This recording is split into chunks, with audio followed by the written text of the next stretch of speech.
Hello and welcome back to the Glowy Glowy podcast. I'm your host as always, Kel Quinn. Joining me today is Rishabh from the Late Winter Show. How's it going? Hey, yeah, going pretty well. Yeah, I've not been very active on my channel for last couple of months due to some things going on personally, but yeah, glad to be on the show. Yeah, well, it's not often that we get to discuss a good performance by Manchester United. So, in that case, I'm going to lead with the player ratings because it's not often I get to enjoy this segment of the show. So, definitely going to be a few high scores. I'll go with De Gea, a 7, Dallo, uh, a 5. Lindelof a 6, Varane definitely a 7, uh, Tele is a 6, McTominay a 6, Matic probably a 7, Juan Mata definitely an 8 for me, Fernandez a 7, uh, Elanga a 6, and Ronaldo another 8. Yeah, so there's definitely a few 8s in there and a few 7s. It's not happened very often this season, has it? Yeah, I mean, you look at the performance yesterday and you felt like yeah, there's nothing to play for now. It's pretty much United just needed to win that game, and number six would have definitely number six. I feel like it's secured now. Like with West Ham also like prioritizing the European competition. I don't think that they're going to win the next two games, and it's pretty much locked for Man United, the number six spot. So, but yeah, I wouldn't get too much carried away with the performance last night. Right, like it's still it's Brentford. Like I still felt if Brentford would have did have like a little bit of a quality, they could have really troubled United still because that's what we've seen. Like any quality side that United play against, they cannot do anything in the games. I just felt like Brentford were lacking that quality. And if they had any kind of like pace or anything like that up front, I think United were going to struggle. That's what I felt. Well, I'm under no illusions that Manchester United have been absolutely average this season at best. And I mean, you've just summed it up there by saying that we've secured sixth place, which is pretty humiliating from a Man United point of view. Yeah. So just focusing on the positives for a minute. So Cristiano Ronaldo has now scored against 168 different clubs and countries. That's 46 countries and 122 clubs. Um, has his end of season form convinced you that you want him to stay here for one more year at least? I mean, I would love him to stay for up until like he's 50 years of age because I know he's going to still score goals. He's that fit, but I don't know what Ten Hag's mentality is and what his um, thinking is at the moment. Like, does he want to keep an aging striker, or does he feel like okay, there's other major things that needs to get fixed because he will keep on if you keep on giving him the like the balls or the correct deliveries in the box, he'll continue to keep scoring he'll continue to keep scoring, right? I think there's obviously there's some major issues that we can talk about later. But yeah, I think um, I would love him to stay, but I don't know at this point of time what Ten Hag's thinking. And does he really does Ronaldo really fit into his game? Probably not. And is he already thinking about the future? And does he want to just start with a young team that he builds for the future? So that's just some two questions that are still pondering over my mind. But I think he definitely mentioned I think he lipped if I could lip read correctly, like I think he said that I'm not done yet or something like that. I'm not finished to the camera yesterday. Well, I think he's now denied that on Okay. Instagram, whatever that means. Okay. Um, but yeah, my opinion is that Ten Hag would probably keep him for one more year because there's so many senior players that are leaving the club this summer that and Ronaldo's guarantees you goals.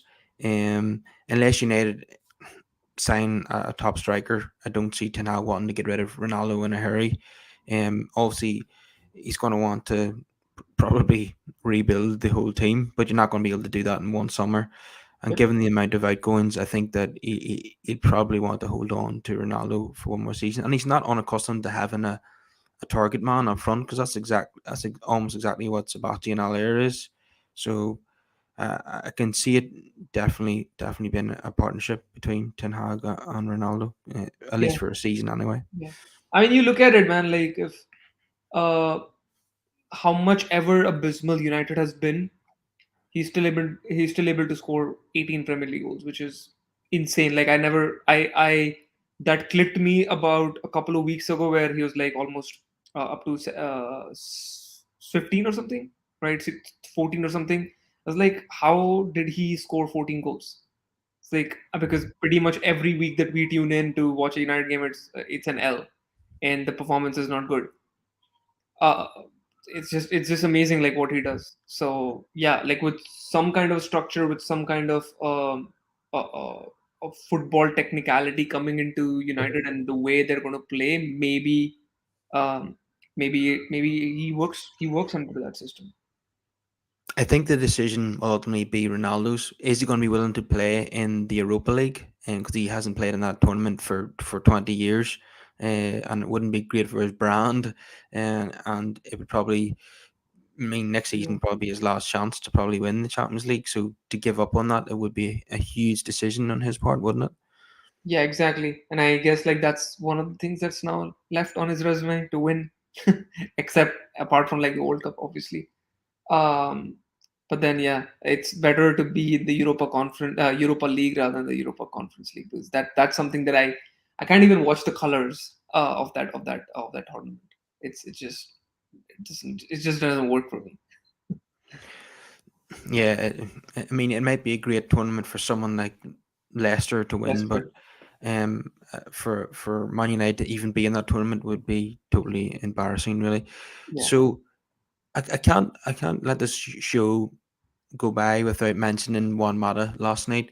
And we know that he's 34 now and he's long past his best and probably should have left the club 1 or 2 seasons ago. But he really rolled back the years last night. I mean, back at the beginning of August last year, you would never believe that we'd be seeing Cristiano Ronaldo and Juan Mata link up for Man United as a number 10 and a number 9. But we got to see that last night, a glimpse of what they could have been together in their primes, and it really was some fantastic football, and it was glorious to watch, wasn't it? Yeah, I mean, as I said previously, I think yesterday's performance was just like, okay, United can perform like this, right? United can deliver a performance like that. So uh, it's been such a bad season throughout, that you've not really gotten any positives throughout the season.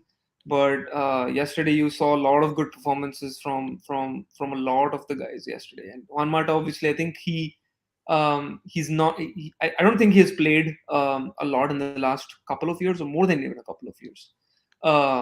But you just saw yesterday, even like even at his age, or even at his yeah, even at his age, he could still perform. Like if United need if United were in Liverpool's position, you could use that squad depth still, like just that quality that he still possesses. Obviously, he can. I don't think he can perform that at that level week in week out.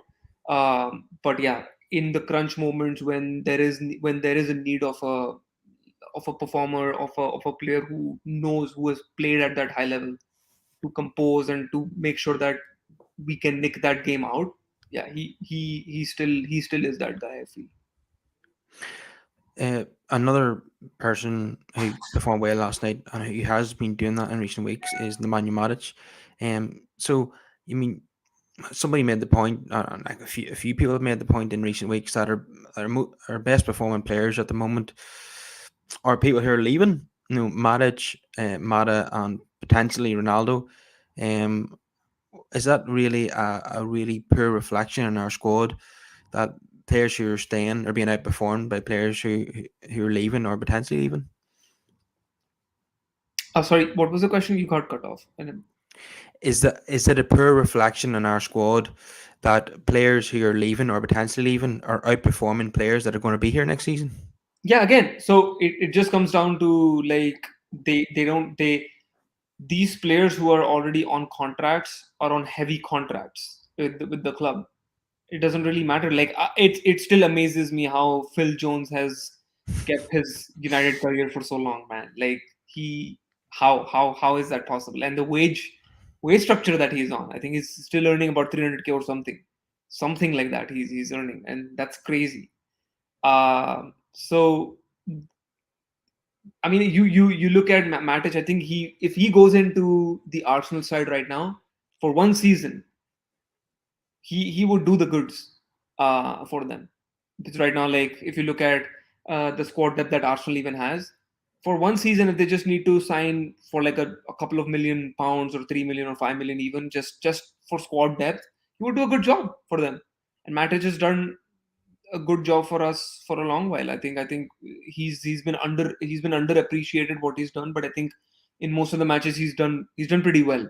I'm not going to speak about like entirely on this particular season, but he's done pretty well in the previous seasons as well for us. So, but yeah, those players don't really have anything to play for right now because they know that their contracts are expiring. It's not going to renew. So why not just go on and show and do the last dance or last hurrah, whatever you want to call it.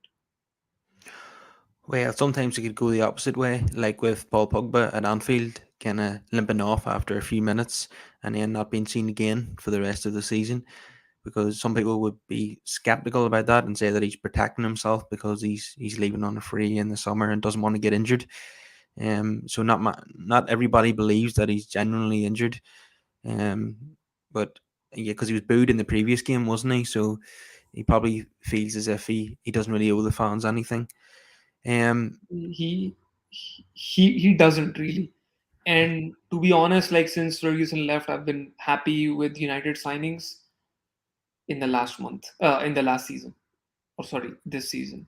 And I think there were like a couple of signings that they made in the last, let's say, 9 years that I'm really been happy with. It's like, okay, this is a good signing. One was Di Maria and one was Mkhitaryan. That's it. Like I've never been happy even with the manager appointments that they made. This one I think I'm happy with again. That they've made this appointment. I really felt with Pochettino going out of the Champions League, I really felt that they were going to go for him. And I really didn't want him at the club at this moment of time with the way that he's already performing at his job. Um, so yeah, that's it. Ten Hag, you're talking about there, yeah. Yeah. I was talking about Ten Hag. Yeah. But just about like the Pogba scenario, I was never in favor of him coming back to United. I knew what he was going to bring, and I told him, and I told like most of our friends like who were around that this is not a good signing for us, and it obviously proved out to be like for 6 years he's basically done nothing to support United. So it's always been those a couple of magic moments that he does throughout the season. But other than that, do I really feel like he's gonna perform at that consistency? No. I think he had like what 4 assists in the first game or 6 assists in the first 3 games of the start of the campaign. Or what's happened after that? Nothing. Yeah, and then he tends to go like every season around kind of March or April, he scores a goal and it comes up on the screen on Sky Sports. Paul Pogba's first goal in like 12 months or 13 months, and this seems to happen over and over again.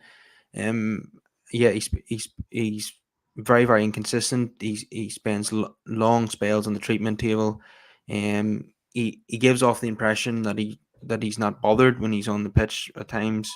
Uh, he doesn't like to track back. He wants other players around him to do the hard work for him, and just has been a complete failure as a signing. And I knew you were absolutely right to predict that whenever he signed in 2016. There's a few people who held that opinion. Um, I knew that he had a massive ego when we were in for him in 2016, but I never thought it would be uh, as bad as what it's turned out to be. I thought he would be a wee bit more successful than he has been, but it's been a major disappointment. Yeah. No, it's been a disappointment for a long while for United fans. It's never been. it's never been on the upward trajectory. Maybe I might be lying if I say this, but like I did not feel that United were going to challenge for the title or they were on that upward trajectory last season. But obviously, it is all a farce. Whatever we saw last season. Yeah, that was very very misleading. All that all those Exactly. away games we won in empty stadiums, and everybody thought, "Oh, what an amazing away record!" Just it was totally false. It was very very misleading. Yeah, Um, and they were and that's found out and once the that's one crowds thing came that I back. and that's one thing that I said as well. Like, there's no way that United are going unbeaten away in the league. Even if we are challenging for the titles, n- and that's something that I said like at the start of the season. But there is no way that United are going to be unbeaten in the league away from home. There is no way, because when the spectators are back, when the audience is back, you can't go back, you can't go into to Anfield with the way they're with the form that they're in and say that, yeah, we're gonna Well, dig out a draw or something. Anfield actually sums it up perfectly. We drew 0-0 there last season. We could have won the game behind closed doors, and this season we lost 4-0, and then with the crowd there, so that about really sums it up. Um, Yeah, against Liverpool, I think we have had the worst performances. yeah, Liverpool, I think we've had the worst performances throughout the two games that we have to play. Even City's performance, I still felt like City kind of like toured with us in the first game at Old Trafford, and then kind of, yeah, we kind of like we played in that game. So I wouldn't say that were we're not good. But like against Liverpool, we did basically nothing. We did not score any goal, and the game at Old Trafford, I think we would have easily lost that 9-0 or 10-0, the way that we were performing at that. I think Liverpool just put the brakes on us, like, let's just stop it, like we don't need to, and they did. So thank them, but they could have easily defeated us 8-0, 9-0, 10-0 in that game. well, we managed the goal against Manchester City now across the two games, so that is something. Um, Exactly. and in those That's four what I'm trying to games, say. That's what I'm trying to say. Like, we performed to some extent. In the first half, we were competing with them. So in the first half, aye. exactly, yeah. So In the four games against those top two sides, it's an aggregate score of 15-1. And I know they're really great teams, but that is absolutely abysmal and embarrassing and humiliating.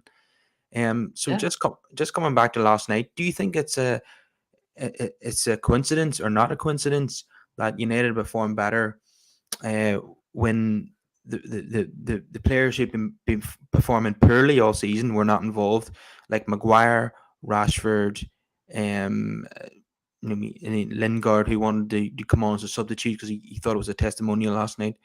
Um, yeah, there's who else? The Martial wasn't there. There's Wan Bissaka, Luke Shaw. So many players who underperformed this season weren't involved last night, and we've seen a better performance. Do you think that was coincidental or not?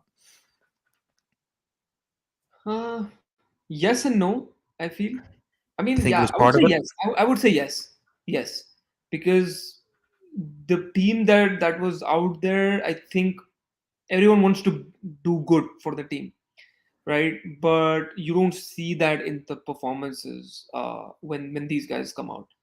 Even Fred, like, you look at Fred, obviously he's not been playing in the last 3-4 games, but he's transformed into something else under Yannick. He's the best player for me under Yannick. The development that he showed. I think he's the only player that I see like is doing that counter pressing, Hmm. right? So I don't see anything from anyone else, except yesterday's performance. Even I saw like Ronaldo running back and making those tackles and all that stuff. So maybe they just wanted to provide some happiness for the home fans. Because the last game of the season, all that stuff might be just running into their heads. I mean, they know, like, we're not like reporters or anything like that, or we like no work inside United. They will know that what's going to happen with them in the summer. They know that. I think at this moment of time, they know what's going to happen in the summer. It's going to be a massive clear out. Everyone knows that they're not going to be part of United next season. Um, so yes, that's why I said yes. Yeah, that might be the case that everyone who is on the pitch wants to be there for United long term, right? Some of them obviously are leaving the club. We all know that. But there's I don't want to repeat the same thing again and again, but there's a massive clear out that needs to happen in the summer. Yeah, definitely. And there's a real opportunity to kind of clear the decks with six players leaving on the free, and before you even sell anyone. So there's a real opportunity here to kind of uh, Reset. begin the rebuild. Yeah. So I have to mention Rafael Varane getting his first goal for United. Bit of a spectacular volley that took a Mhm. deflection. Um, and I was really pleased to see him get that goal eventually, because we all remember that he had the ball in the back of the net with a header against Burnley and was ruled out because Harry Maguire was fouling a Burnley player from an offside position. Um, Obviously, yeah, he concedes the goals, but he also rules the goals out from our end as well. yeah, and then he kicked Pogba in the ear. He headbutted Ronaldo. And I mean, there's a compilation video now on YouTube of all Harry Maguire's kind of embarrassing moments this season, and it does go on for quite a while. I saw a YouTube video which was titled Harry Maguire shows you how not to defend. Yeah. So yeah. It's just, I mean, I don't think we can say anything new that hasn't already been said about Harry Maguire this season at this point. And we just hope that Ten Hag strips him of the captaincy, or even one better, that he's actually sold. But we'll have to wait and see. So what did you make of the whole Lingard fiasco that's now kind of overshadowed the performance last night? His brother was very vocal on social media because Lingard didn't come on last night, and in what would have been his final appearance at Old Trafford. Cavani came on instead of him. Um, d- d- I think his brother said it's no wonder United are in the Conference League and stuff like that. And we've seen his brother on social media before, giving off about things.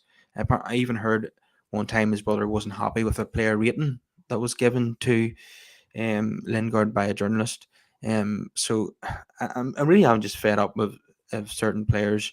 Um, there seems to be entitlement with a lot of these Man United players currently, and their family is very vocal on social media. I mean, Maguire's another one. When he's performing well or not well, his family are on social media defending him or praising him.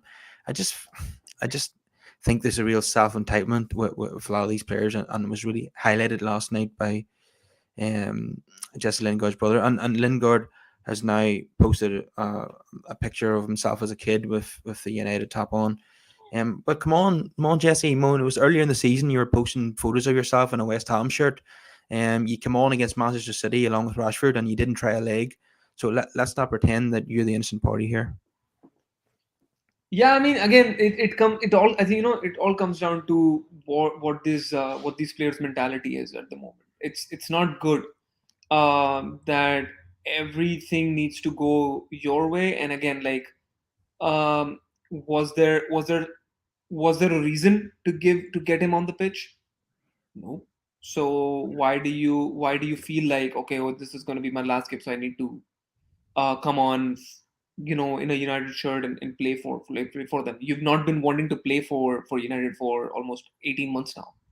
It's been since he made that move to West Ham in the last transfer window that he did. I think he's always been, even in last summer's window, he was like, yeah, I want to leave for West Ham because the kind of season that he had in the second half. Maybe, yeah, it works for a club like West Ham. Like, you work for West Ham, but it doesn't work for United. We already have. We all know that he's not going to be playing in the winger's position. He's a number 10, and that's been occupied by Bruno Fernandes, and he's going to be the number one pick every time. So when the team does need you, when there is a backup needed, how many times have you come on and proved that you can compete for that starting 11? Never. I've never seen him that competing for that position. So why does he feel that he should be entitled just because it was just because it was United season is over and it's the last season of the last home game of the season, and pretty much like he knows that he's going to leave in the summer. So why why does he feel about this entitlement? I don't know. Yeah. Yeah, it's just kind of an example of what's gone wrong inside the United dressing room this season. A lot of egos, a lot of arrogance, a lot of self entitlement, and he's obviously one of them. And a lot of leaks to the press, and he's been seemingly exposed now as one of the leakers because obviously Paul Scholes said that give the information on television about Lingard telling them that the dressing room was a disaster. So that kind of points to Lingard's potentially being one of the players who's leaking stories to journalists. I'm sure he's Yeah. not alone in Yeah. that. Yeah, exactly. I mean, again, like it comes down to the clear out answer. It's just these players just need to leave. I don't care. I don't care, to be honest. Like if we have a very thin squad next summer, and that's one of the reasons that I didn't even want them to finish sixth. I just wanted United, like the season is already done, finish ninth or tenth, just abandon all the games and just finish ninth or tenth, because I really don't want them to finish in the Europa League again, because Thursday Sunday never works. It never will. So it just messes up with the campaign that you're wanting to have. Otherwise, then yeah, like you, if you're playing Thursday Sunday, I think you need a squad. You need a big squad so that you could rotate between those. And then again, like because Europa League is no second string competition anymore. There've been they're really good matchups in that particular competition as well, and it's getting competitive every season. Just now again, obviously because of the Conference League being set up, Europa League is again becoming a little bit more competitive than before, right? But yeah, I think it's I just want the season to end, and I want to see June 1st Tena coming in and just making decisions that he would want, uh, that he feels like it's good for the club. Because again, like, and we can talk about this for another 30 minutes, but I know we're out of time. But um, I still to date feel, is he going to work at United? Because there's been five managers previously before him and it didn't work with them. It did not, because of the board and the owners of always putting that pressure, that this is our club and we're going to make the decisions, where they don't have any footballing knowledge. So it's always been like that. You could see that when I think John Murta and Darren Fletcher came in as the technical and sporting director, if I'm not wrong, you could see last summer like how they managed to do like good transfer business and early transfer business. Otherwise, if you look back through the years, it's always been in the last week or last day. Oh, we need to sign a player, and it just needs to be someone because we are Manchester United. We need to sign someone. So it has always been overpaying and never being done like at the right time. But like when you go back like a couple of windows and then you see like, yeah, they didn't go for Sancho. Then they next summer they got him for that fee that they wanted it for, and they got it him. Then they got him pretty much early in the window, which is what we want. Like if you look at all successful teams, that's what they do. They don't wait until the end of the window. So yeah, Well, we've been led to believe that Ten Hag was not going to take the job unless he was going to be making decisions together with the board, that he was going to have a veto on transfers, he was going to decide who was leaving and who was going to get new contracts. And I hope that's in writing in his contract. Otherwise, nothing is going to change at this club. If the board are just going to sign 34-year-old strikers on deadline day, or even 36-year-old strikers on deadline day, even though it turned out to be a good signing, or signing people like Schweinsteiger and Sanchez, and all Cavani obviously, and all these players that had Van der Beek as well had nothing to do with Ole Gunnar Solskjaer. If we're going to continue with that policy, then and signing players over the top of Ten Hag's head, yeah, then and we're doomed to failure again. yeah, and just one more point before we close out, but um, you need to look at the wage structure. Just Oh, go look absolutely. at Yeah. it. Like there's no way in hell Phil Jones should be making that amount of money. There's no way. Alexis Sanchez was on a half a million contract. Oh, half a million, yeah, half a million contract, right? There is no way that he should be making that kind of money. There's no way. Yeah, you need to just look at your contract structure and just let them know this is what you're going to get, and that's the final offer. You can't just they've been making players the bigger deal, and then the managers, right? And that's not good for any club. I think the manager sets the tone in the club, sets the tone in the dressing room, sets the tone on the pitch, and you will see the performances on the pitch for that. If everyone knows like this manager's not going to do anything to me, like he doesn't control anything here, obviously nobody will respect him. Because accountants and bankers were running the club for so many years, they didn't realize that by bringing in a player and paying him 500,000 a week would then upset the rest of the dressing room. They're not football people; they don't get that. And giving the goalkeeper an obscene amount of money as well, and then paying another goalkeeper an obscene amount of money who can't play. You can only play one of them, and they just don't have a basic understanding of football. But things may be getting better because Matt Judge has now left the club as well, as in addition to Woodward and a few scouts.